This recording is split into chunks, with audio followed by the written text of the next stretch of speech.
Olá, seja muito bem-vindo ao canal Caneta Palavra. Este é o primeiro vídeo da série Português para Concursos. Se você quiser mandar um e-mail, canetapalavra@hotmail.com. O tema desta nossa primeira aula é verbos abundantes. Antes de entrarmos no assunto verbos abundantes, eu vou fazer uma introdução. Alguns verbos possuem apenas uma forma no particípio passado. Por exemplo, nós temos o verbo escrever, nós podemos falar apenas escrito, não existe escrevido. O verbo trazer, nós temos ele na forma passada, trazido, não existe trago. Nós temos descoberto, não descobrido. Nós falamos e escrevemos aberto e não abrido. Também nós falamos e escrevemos coberto e não cobrido. Esses verbos, eles possuem apenas esta forma aqui que eu trouxe para vocês no passado. Ok? Esta forma que a gente vai falar e escrever esses verbos no passado. Então, ele só existe desta forma no particípio passado. Eu vou falar apenas no passado, tá? Não vou falar particípio passado. Apenas uma forma do verbo no passado. Agora, nós temos alguns outros verbos que eles possuem duas formas no passado. Esses verbos que possuem duas formas no passado é que nós chamamos de verbos abundantes. Por exemplo, verbo enxugado e enxuto no passado. Nós temos imprimido e impresso. Nós podemos falar pagado ou pago. Também eu posso falar ou escrever inserido ou incerto. Ok? Agora, esses verbos aqui, eles têm apenas uma forma. Então, eles não são os verbos abundantes. Verbos abundantes é quando nós temos duas formas para nos referirmos ao passado. Observe esta terminação aqui, ó. Ado e, eu vou deixar em vermelho para destacar mais. Ado e ido. Quando nós tivermos estas terminações no verbo, nós vamos, então, fazer aqui a junção com esses verbos auxiliares, ó, ter e haver. Então, se nós temos na frase o verbo ter e haver, eu uso, então, esta terminação, ó, ado e ido. Vamos ver dentro de uma frase. Olha só, eu tenho aqui, ó, o verbo auxiliar ter e haver. Se eu tenho esses verbos auxiliares na frase, eu vou usar, então, os verbos com a terminação ado ou ido. Vamos voltar aqui. Eu tenho na frase o verbo auxiliar ter e haver. Qual o verbo que eu vou usar? Pegado ou pego? Eu vou usar pegado, porque aqui eu tenho o verbo auxiliar ter e o verbo auxiliar haver. Vamos ver dentro da frase. O advogado tinha pegado a petição. O advogado havia pegado a petição. Vamos ver o segundo exemplo.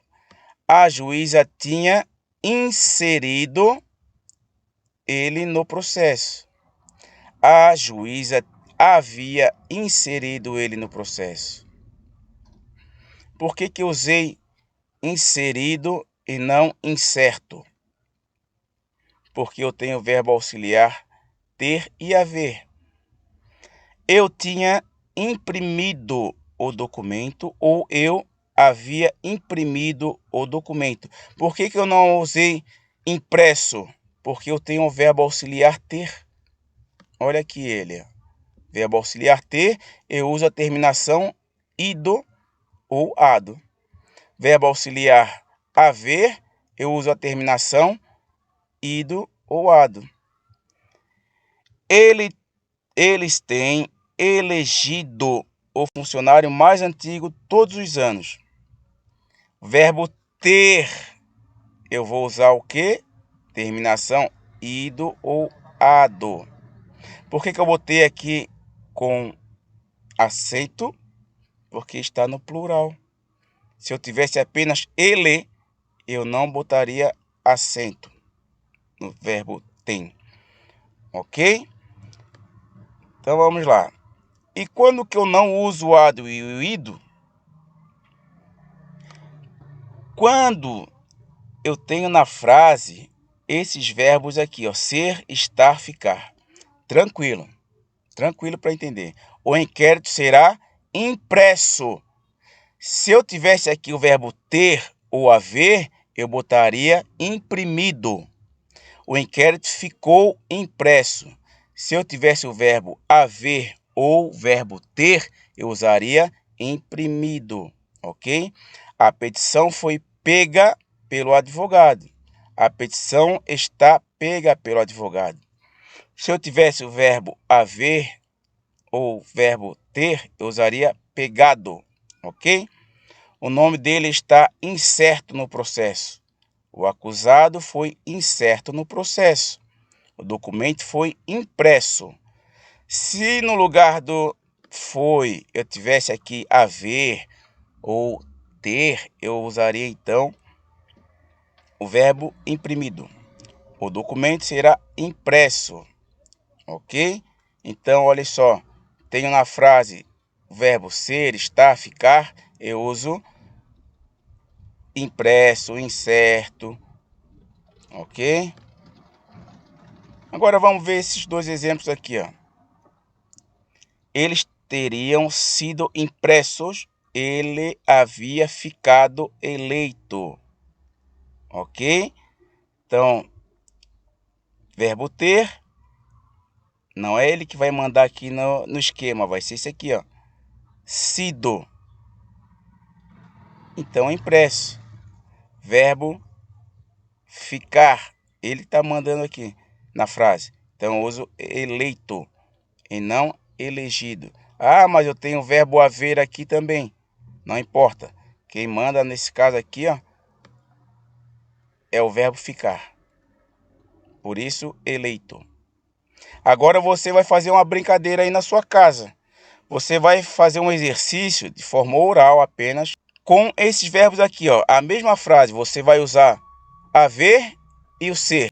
Por exemplo, ele tinha aceitado o divórcio. O divórcio foi aceito por ele. Os advogados haviam entregado a petição. A petição foi entregue pelos advogados. Aqui, ó, foi, verbo ser, conjugação foi. Ok? Então, você vai fazer essa brincadeira com esses verbos apenas na forma oral para treinar. Aí você vai ver que vai ser bem tranquilo e não vai mais confundir quando eu uso, por exemplo, impresso ou imprimido. Ok? Não esqueça de fazer esse exercício e bons estudos!